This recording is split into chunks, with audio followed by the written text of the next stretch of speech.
everybody, to another episode of the JSS podcast. I'm your host, Byron Enriquez. Appreciate you guys tuning in. I know it's been a week or so since we've had an episode, so glad to be back and share a little bit. So this week, I've been kind of struggling to put together a little bit of an episode. Has some thoughts in my head and some things that I want to talk about and kind of focus on. And my mind just keeps going in a different direction. And coincidentally, that's kind of what I wanted to talk about. In preparation and working on putting together a script for mindset, right? And the psychology of what makes people a good business owner, psychology of what makes people a good investor, the mindset that we go through as an investor, the mindset we go through as a business owner. And it really gets my head going a lot, and just in conversations, I think this to me, this podcast is about, sharing and giving some information, being able to give you guys at least some of my knowledge or some things that I have that I've learned over the years of doing this. But it's really also about life, and what the reality of what we come across and the reality of things and situations that sometimes we can't control the situation, and really, just conversations that I've been having with friends and different people that I know. And, so took a little bit of time off last week, my anniversary. So got a chance to travel a little bit, went to Mexico City, was great. But there's always, as a business owner, as an investor, as somebody who's self-employed, it's hard sometimes to take those trips because you always have this almost like a guilt, right? And it's just like, I shouldn't be stepping away from my business. I shouldn't be stepping, away from my responsibilities because the business doesn't operate without us. And it's a tough mentality and it's a tough situation to be in.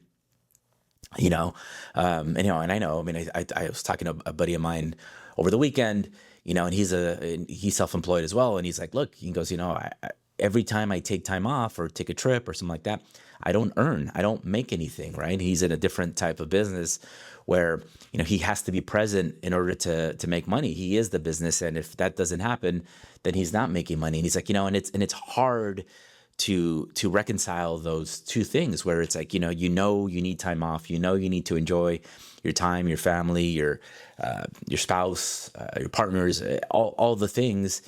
But yet it's also sometimes it's like, okay, well, but if I don't do that, then we can't afford this trip, or we can't afford these outings, or we can't afford these opportunities, right? So it's that weird constant struggle and wrestling match in your head about, I want to do better. I want to grow. I want to, do all the things that I'm motivated to do, but in also understanding that we need the time to take to reset, to do all the things. I was talking to another friend of mine who's also a business owner, and he was telling me how, he works 6, sometimes even 7 days a week, and he has for years and years and years. He's just like, I can't disconnect, these times because I need, this is the time where I do this, where I bid jobs, or I'm going out and there's less traffic and there's less there's more opportunity to be able to travel around and get to more, more and more and grow. And it's just like, and it's really messes my head a little bit, because I think that same way, for many, many, many years, I've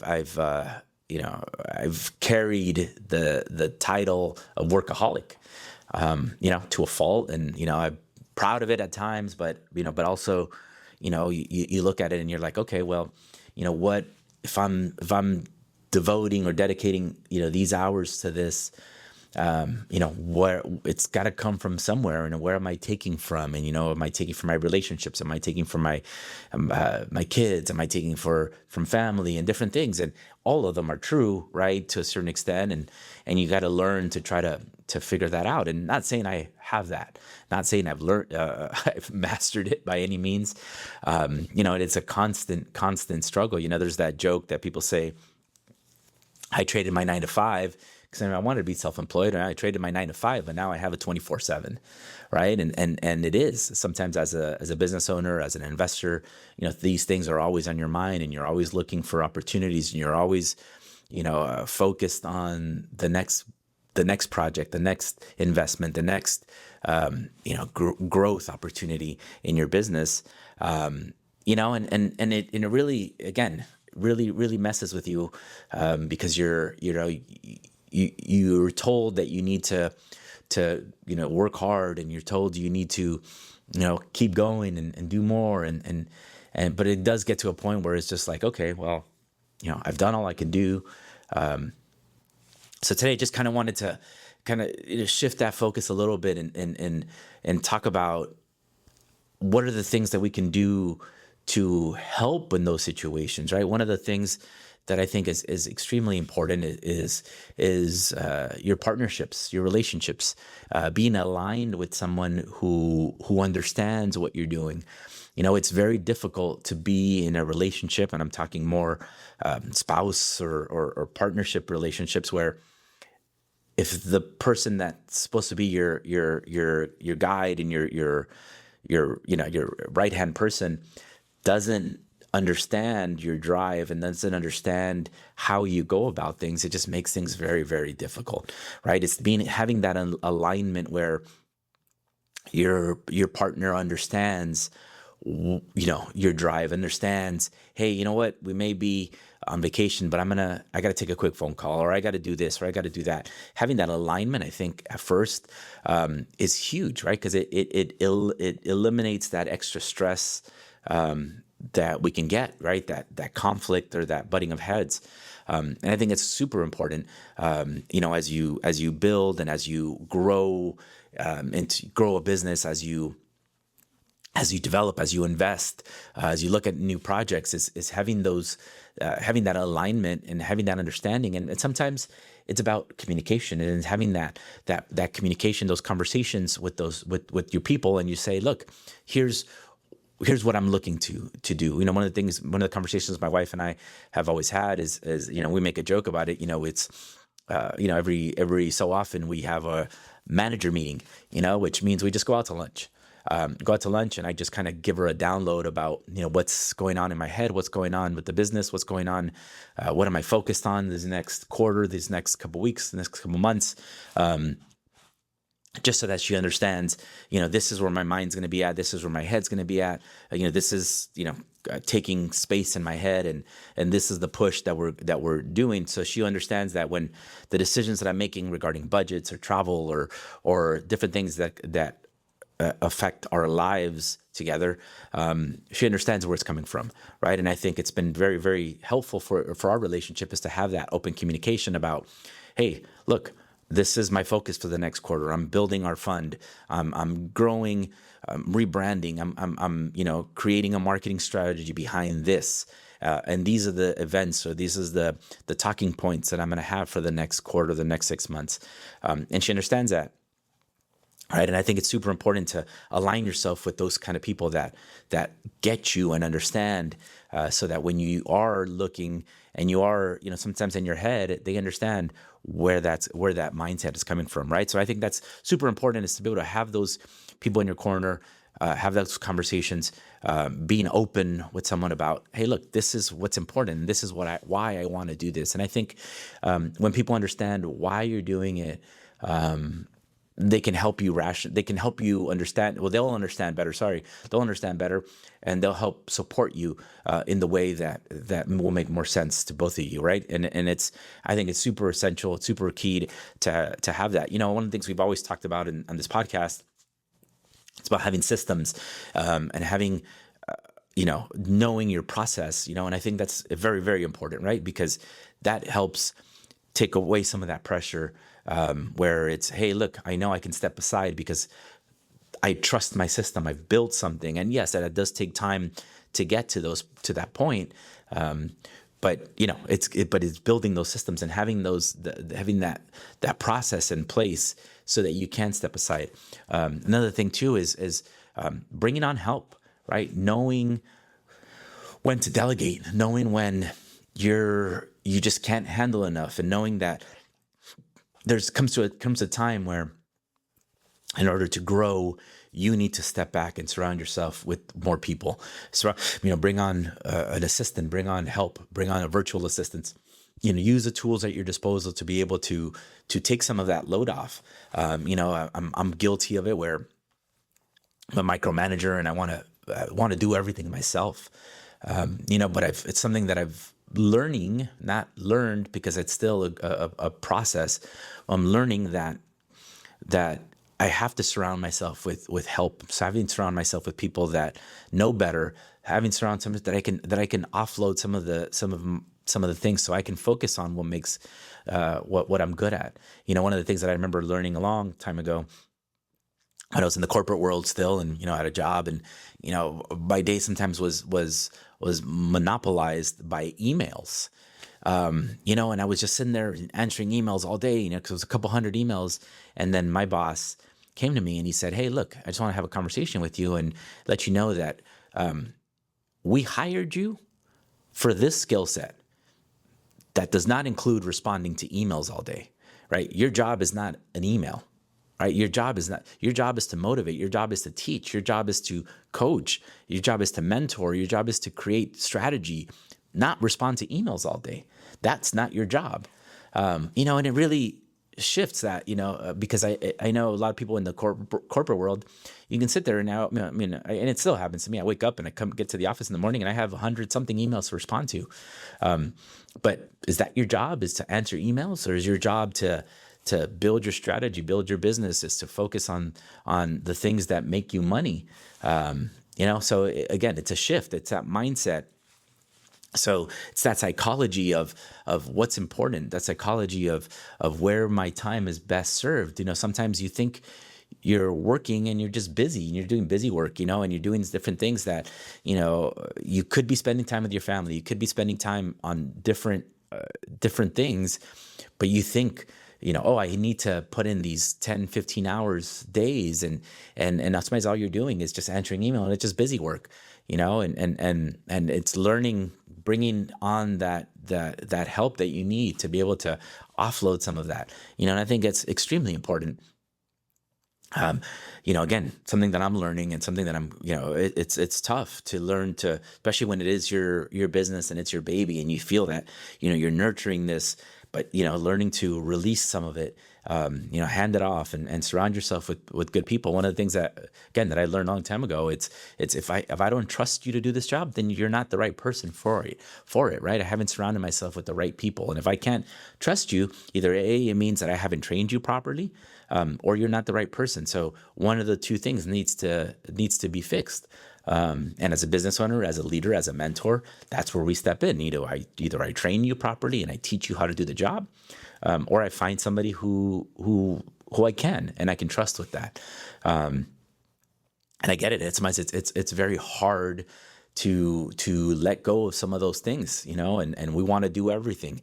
I'm guilty of that, where I'm like, I want to do IT, I want to do HR, I would do payroll, I do accounting, I do strategy, I do investor, I do all of these things, and then I do none of them, right? Because you overwhelm yourself to the point where you shut down. So again, just that mindset, that psychology of what we need to do, the psychology of wealth building, the psychology of growth, that psychology of these people who have amassed and grown, industries, as titans of industry, like we call them, right? That have done great things. I think a lot of them have a lot of the same traits and a lot of the same habits, and I think it's important to focus on those things. Yes, we want to work hard, and I'm a biggest proponent of working hard. One of the people that I've always looked up to was Kobe Bryant, right? One of the things he would always talk about was just outworking your competition. Sometimes it's not about necessarily being the best, but it's, if I work harder than you, I will still beat you, no matter what.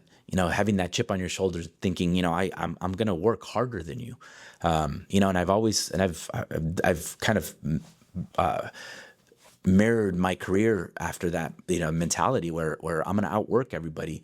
Sometimes, growing up, I knew that I didn't have the same opportunities, the same. I came from a different background, so I had I didn't feel like I had the same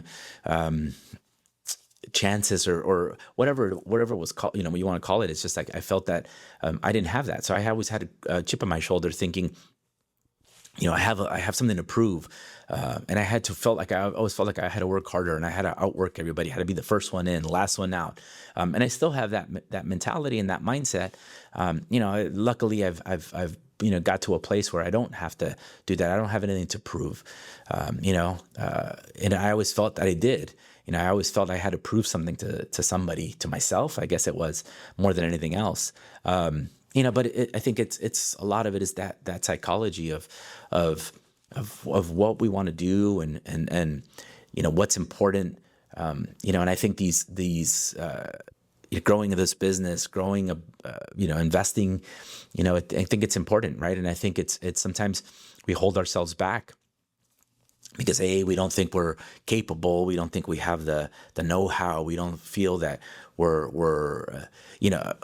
one of the things that and I know I'm all over the place today, but it's just all about the psychology of this business and the mindsets. So a lot of times investors hold back. I talk to investors sometimes about, hey, you want to invest in this opportunity and put some money in our fund, and their mindset is like, oh, what if I lose this money? I'd rather just let it sit, but they're missing out on sometimes these chances where it's no. We've been kind of conditioned to have this very safeguarded mentality where it's like, no, I'd rather put money in a savings account and just let it sit, and where I know it's safe. But then yet you complain about, hey, I don't have these opportunities, and these people are making, growing their wealth and growing, and it's just like, well, it's kind of, it's one or the other. Right. So it's about the psychology and how we look at things and how we approach things, how we approach growing your business, how you approach investing, how you approach taking risks. A lot of it is taking risks and calculated risks. We've built a business here on risk mitigation and protecting ourselves, but it all comes with a risk. Everything we do is a risk, right? We're lending millions of dollars. We're borrowing millions of dollars from investors. We're putting, it's all about having, you can't be risk adverse and expect, great returns, right? It's having that, but that's all the psychology of that mindset of what makes you, what makes us better, and how we can get better, and how we can grow something, and really what you want to focus on, and what you dedicate your time and your effort to, right? And I think it's important. Again, it's been a kind of a crazy last couple of weeks. Again, like I said, it's been a lot going on in business, personal, and just different situations. Talking to people and just being a fly on the wall, and sometimes listening into people's conversations about what I see is happening out there, and other people's relationships and friendships, and just seeing how people sometimes want to do certain things, and what holds them back. And again, just, what holds people back sometimes is fear. What holds people back is not having the support that you need, not being aligned in your relationships to be able to take those risks that you need as an investor, as a business owner. Not being aligned and hey, this is how I need to spend my time, and this is how I have to spend my, this is where I put my effort into, because sometimes it's that communication of why this is important, and I think it all kind of ties into that psychology of what we want to do, and how we grow, and how we can achieve great things. And I think we all have those abilities. It's just, who's afraid to do that, or who's willing to put in this hard work, and who's willing to put in this effort, and surrounding yourself with the people that can motivate you and can inspire you to be able to do that. And I think it's extremely, extremely important to do so, right? It's hard. It's a hard thing to do on your own. It's very hard. Again, I've experienced it myself, where I've gone through several businesses and growth and trying to build certain things, and sometimes it works, sometimes it fails, and having that support system to know when it's like, hey, you know what, I know you have it in you. Let's keep doing, and I see investors and I see people who are looking to flip properties and all the stuff that we come across where they have these opportunities and they second guess themselves, or they're gun shy, or whatever the case is, and they're just like, and then they look back and they regret it. So again, today just wanted to talk a little bit about how sharpening that tool, the biggest tool we have, your brain and your mindset, how you speak to yourself. And to me, that's the biggest part of being successful in business, being successful as an investor, being successful as a business owner, is being able to understand what's important, how to get there. One of the things that I've in coaching people, I've always talked about, it's that roadmap that we get, being clear and defined where you want to go, but not only just that dream of where you want to go, turning that dream into a goal and being able to map it out. It's, what are the steps that you need to do to get there? What are the surrounding pieces, and who do you need support from? What do you need in your corner to be able to get there? And I think that's extremely important, because I think it's, without that support, without the guidance, without those tools, it makes it so much harder to accomplish the things we wanted in life, and in business. So again, just wanted to talk a little bit about that today. Reach out to us. This is what I do. I've been doing this for a long time. I love talking to people. I love sharing, and I love being able to map out some opportunities, being able to talk through risk, being able to explain the risks, being able to share, hey, look, the risks are there, but this is how we're going to mitigate it, right? That's how we talk to our investors. If you're looking to invest, this is how we can protect your assets. If you're looking to purchase real estate, this is how we're looking to expand your portfolio. This is how we're looking to expand your rate of return. If you're looking to invest in loans, if you're looking to take on debt, liquidity, how do you leverage these things that have at your disposal? And how do you leverage the tools that we have as an organization to help you? Let us be one of the tools in your toolbox to be able to help you get to those points. Talk out that psychology, talk about risk, talk about having the right people in your corner. Let us be those people in your corner. So again, thank you guys for listening. I appreciate it. And hopefully that we can inspire, we can help you grow, and we can lead you in that, push you in that right direction. So until next week, talk to you guys then.